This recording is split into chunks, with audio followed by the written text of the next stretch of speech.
Tonight on Etalk, Anna Nicole's death is not a homicide. The manner of death was accident. The coroner rules she died after taking a lethal cocktail of drugs. Britney's post-rehab weekend. The pop star stays out of the clubs, but still ends up in the hospital. Then... Is she a dog or what? I mean, get me up. Trump reignites his feud with Rosie right here in Canada. When somebody screws you, screw them back in Spain. Prince Harry's bender caught on camera. The young royal stumbles to his car and scraps with photographers. Then Pam and Denise sued by a Canadian. She attacked me. She came at me, she lunged at me, and threw the laptops. Lainey's got the exclusive details. Hear it here first. It is very amazing. I honestly never expected this. Eva makes history with her latest gig, and only we can tell you about it. Plus, an OC reunion. Adam's still pining over Rachel, but does she feel the same? And Posh and Katie are thinking about babies. Idol fever hits Halifax, and Zach takes us on a tour of his favorite live music haunts.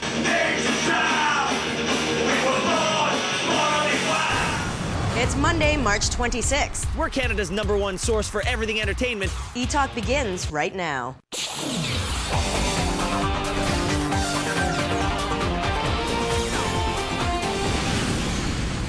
Welcome to Etalk. I'm Ben Mulrooney, overlooking Halifax, Nova Scotia. And I'm Tanya Kim. Now, first up, the mystery surrounding Anna Nicole's death has finally been explained as an accidental drug overdose. And you'll be shocked to find out who's to blame. The manner of death was accident. A combination of 9 different medications, including sleep aids and antidepressants, is listed as the cause of Anna Nicole's death. Viral flu, intestinal infection were contributory causes. Today's announcement left one question unanswered.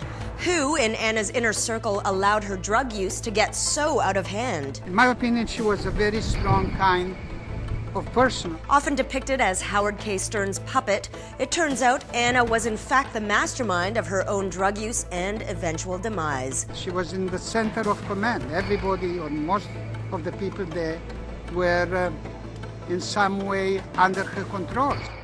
And with loved ones seemingly unable to stop her, Anna's drug habit knew literally no limit. People who are wealthy and who are very famous tend to have an ability to have physicians take care of them. They can very easily call up someone else who might provide them with the drugs. Now on to Britney's first weekend out of rehab. The pop star stays clear of the clubs, but not out of the public eye. Check her out. Looking a lot like her old self, except with much bluer eyes, the recovering pop star caused a commotion outside this sushi restaurant Friday night.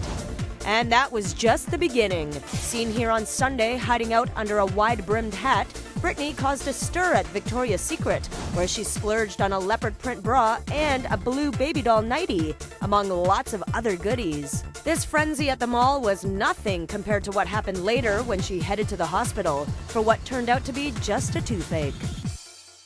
Later in the show, we'll have more on how Nelly is coming to Britney's defense.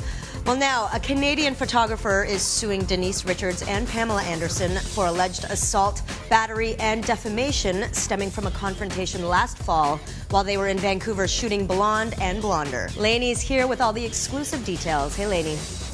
Hey Tanya, you remember I broke the story when it first happened, and now it's going to court. According to the lawsuit filed in LA on Friday, Rick Feddick and another photographer say that Denise was upset that they were shooting her and Pam having a private talk.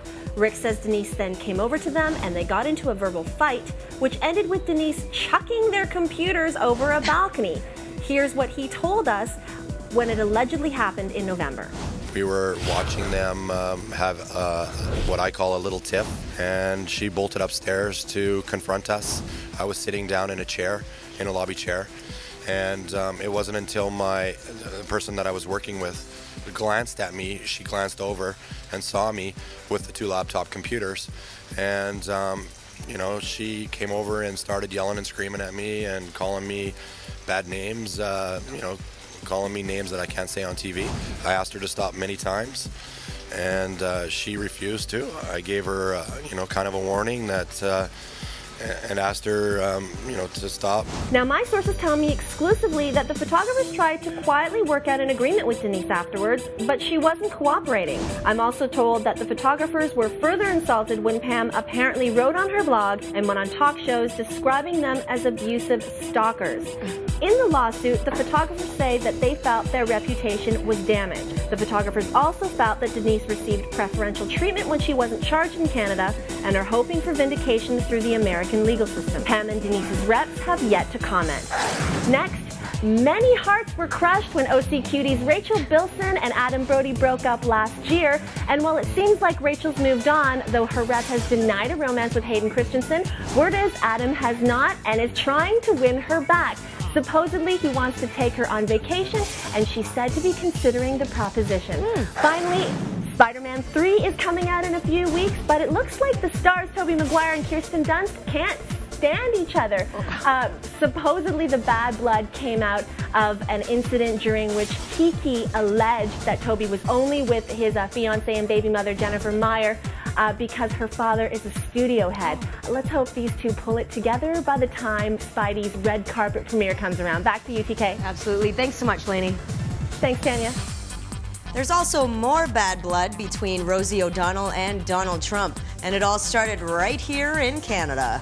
Is she a dog or what? I mean, Speaking to thousands of aspiring tycoons at a Learning Annex Expo outside of Toronto last night, Trump launched into an animated anti-Rosie tirade. When somebody screws you, screw them back in space. And the insults didn't stop there. now I hit her hard, right between those ugly eyes.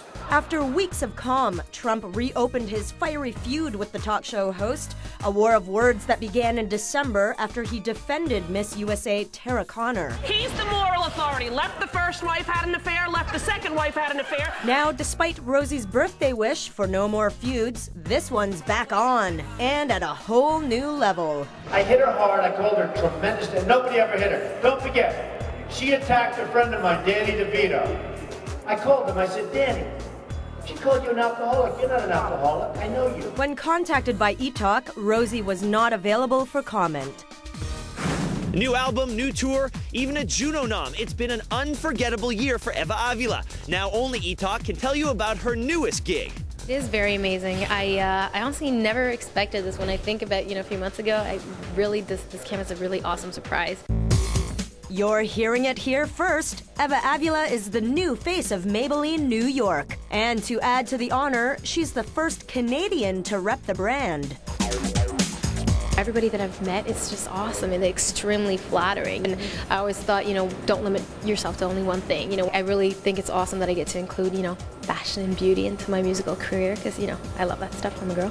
And getting glammed up for the cover of Teen Glow magazine is definitely something Eva can get used to. It's very therapeutic. It makes you feel good, as a woman. It's good for the self-esteem. Now that I'm getting into the modeling thing and stuff, I think everyone has really helped me develop my sense of style and sense of fashion, and now I have an idea of what I want to look like, what the kind of image I want. From this cover shoot to hanging on the set of her latest video, Falling for You,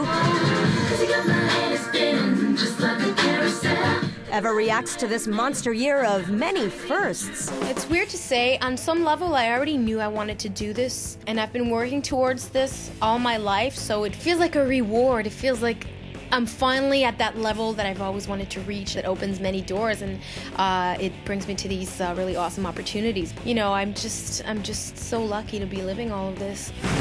Posh and Katie aren't kidding around. Up next, details about Victoria Beckham and Katie Holmes' new kids' clothing line, plus Prince Harry's wild night on the town and his surprise dirty dancing partner.